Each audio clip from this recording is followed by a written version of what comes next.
12 декабря средневзвешенный курс таджикского сомони к доллару США составил 10,20 сомони к $1.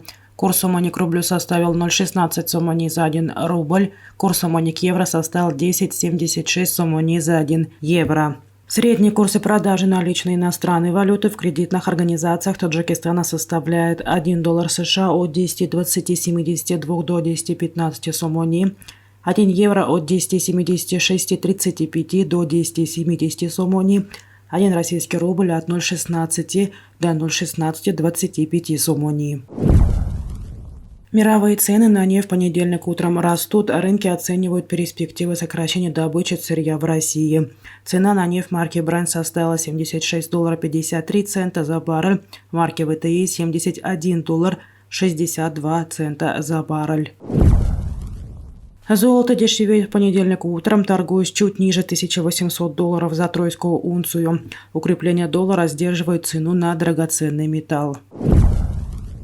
Азиатский банк развития одобрил грант в размере $50 миллионов для оказания помощи правительству Таджикистана в повышении стабильности банковского сектора, развития небанковского финансового сектора и усиления фискального управления.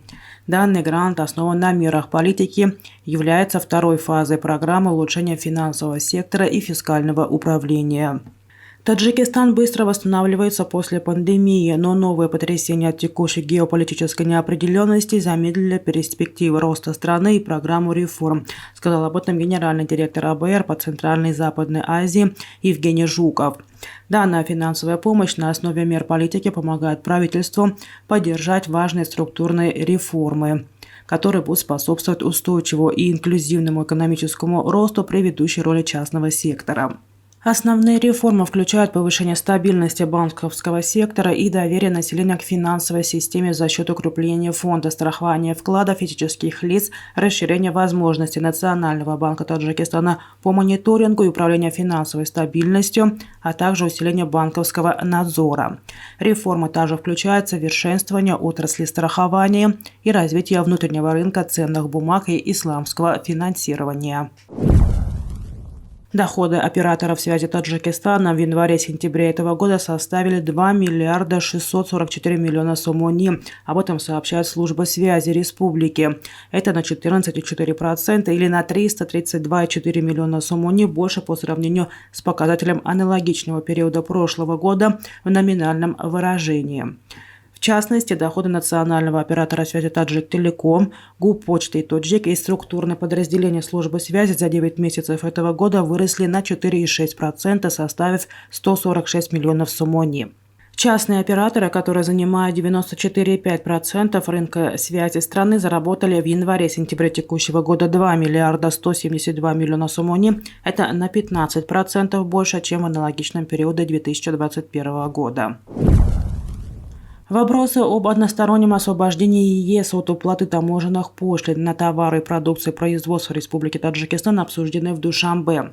Министр экономического развития и торговли Таджикистана Завки Завкизода встретился главой официальной миссии Европейского Союза, советником генерального директора комиссии ЕС по торговле госпожой Евой Синовец.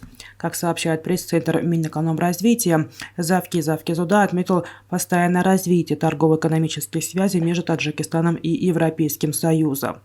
В частности, за 10 месяцев 2022 года двухсторонний товарооборот увеличился на 14,1%. Европейский Союз поддерживает проекты в экономической и социальных сферах в Таджикистане. Ева Синовец также выразила готовность провести обсуждение вопроса об одностороннем освобождении от уплаты таможенных пошлин на товары и продукцию производства Республики Таджикистан в ответ на запрос таджикской стороны в целях расширения торгово-экономического сотрудничества, поддержки отечественных производителей и выхода на рынки стран Евросоюза. Таджикистан в январе-октябре текущего года получил гуманитарную помощь на сумму около 120 миллионов долларов, что на 45% больше, чем в этом же периоде прошлого года. По данным таможенной службы Таджикистана, помощь общим весом около 12 тонн предоставлена 59 странами мира. Среди стран-доноров наибольший удельный вес по стоимости гуманитарной помощи приходится на Китай, это 36,6% в общем объеме помощи, и США 27,9%. Помощь также предоставила Бельгия, Индия, Япония, Россия, Дания, Швеция, Нидерланды, Узбекистан, Южная Корея, ну и другие страны.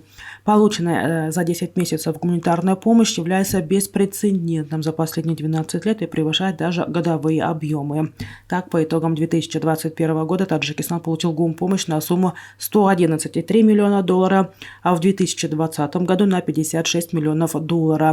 Наиболее же низкий объем гуманитарной помощи в 2010-2021 годы Таджикистан получал в 2011 году на $41 миллион.